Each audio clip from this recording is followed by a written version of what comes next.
Hey guys, in this video we're going to take a look at how you can erase the Samsung keyboard personalized predictions on the Samsung Galaxy S22 series.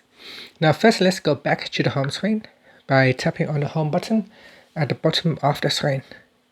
Then we swipe down at the top and tap on the settings icon.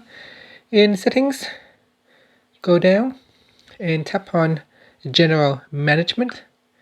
Next, we go down and tap on Samsung keyboard settings. Next, we go down and tap on reset to default settings. Then tap on erase personalized predictions. And then tap on the erase button. And this will erase all your personalized data associated with your Samsung keyboard. Finally, you can tap on the home button to go back to the home screen.